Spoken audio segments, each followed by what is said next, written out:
प्रभु श्री राम जी की जय हो। भक्ति रूपी मणि की महिमा सुनिए। श्री राम जी की भक्ति सुंदर चिंतामणि है।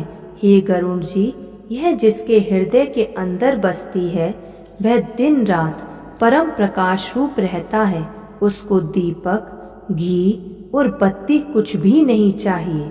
फिर मोह रूपी दरिद्रता समीप नहीं आती, क्योंकि मणि स्वयं धन रूप है और लोभ रूपी हवा उस मणिमय दीपक को बुझा नहीं सकती, क्योंकि मणि स्वयं प्रकाश रूप है।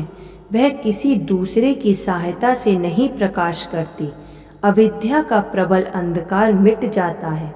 मद आदि पतंगों का सारा समूह हार जाता है। जिसके हृदय में भक्ति बसती है, काम, क्रोध और लोभ आदि दुष्ट तो उसके पास भी नहीं जाते। उसके लिए विष अमृत के समान और शत्रु मित्र हो जाता है। उस मणि के बिना कोई सुख नहीं पाता। बड़े बड़े मानस रोग जिनके वश होकर सब जीव दुखी हो रहे हैं, उसको नहीं व्यापते। श्री राम भक्ति रूपी मणि जिसके हृदय में बसती है, उसे स्वप्न में भी लेश मात्र दुख नहीं होता।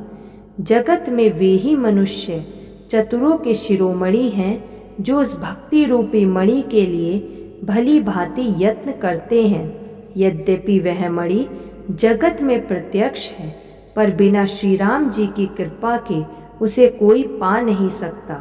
उसके पाने के उपाय भी सुगम ही हैं, पर अभागे मनुष्य उन्हें ठुकरा देते हैं। वेद पुराण पवित्र पर्वत हैं। श्री राम जी की नाना प्रकार की कथाएं उन पर्वतों में सुंदर खाने हैं। संत पुरुष मर्मी हैं और सुंदर बुद्धि खोदने वाली कुदाल हैं। हे गरुड़ जी, ज्ञान और वैराग्य ये दो उनके नेत्र हैं। जो प्राणी उसे प्रेम के साथ खोजता है, वह सब सुखों की खान इस भक्ति रूपी मणि को पा जाता है।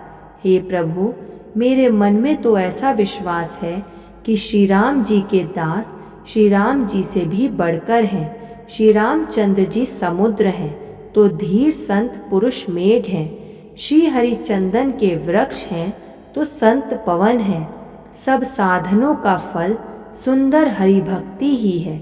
उसे संत के बिना किसी ने नहीं पाया। ऐसा विचार कर जो भी संतों का संग करता है, हे गरुड़ जी, उसके लिए श्री राम जी की भक्ति सुलभ हो जाती है। वेद समुद्र है, ज्ञान मंद्राचल है और संत देवता है, जो उस समुद्र को मत कर कथा रूपी अमृत निकालते हैं, जिसमें भक्ति रूपी मधुरता बसी रहती है। वैराग्य रूपी ढाल से अपने को बचाते हुए और ज्ञान रूपी तलवार से मद, लोभ और मोह रूपी वैरियों को मारकर जो विजय प्राप्त करती है, वह हरि भक्ति ही है। हे पक्षीराज, इसे विचार कर देखिए। पक्षीराज गरुड़ जी फिर प्रेम सहित बोले, हे कृपालु, यदि मुझ पर आपका प्रेम है तो हे नाथ, मुझे अपना सेवक जानकर मेरे 7 प्रश्नों के उत्तर बखान कर कहिए। हे नाथ, हे धीर बुद्धि, पहले तो ये बताइए कि सबसे दुर्लभ कौन सा शरीर है, फिर सबसे बड़ा दुख कौन है और सबसे बड़ा सुख कौन है, यह भी विचार कर संक्षेप में ही कहिए। संत और असंत का भेद आप जानते हैं, उनके सहज स्वभाव का वर्णन कीजिए। फिर कहिए कि श्रुतियों में प्रसिद्ध सबसे महान पुण्य कौन सा है और सबसे महान भयंकर पाप कौन है। फिर मानस रोगों को समझाकर कहिए, आप सर्वज्ञ हैं और मुझ पर आपकी कृपा भी बहुत है। हे तात, अत्यंत आदर और प्रेम के साथ सुनिए। मैं यह नीति संक्षेप में कहता हूँ। मनुष्य शरीर के समान कोई शरीर नहीं है। चर अचर सभी जीव उसकी याचना करते हैं।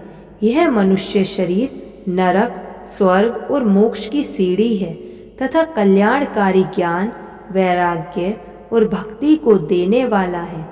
ऐसे मनुष्य शरीर को धारण करके भी जो लोग श्री हरि का भजन नहीं करते और नीच से भी नीच विषयों में अनुरक्त रहते हैं, वे पारस मणि को हाथ से फेंक देते हैं और बदले में कांच के टुकड़े ले लेते हैं। जय श्री राम।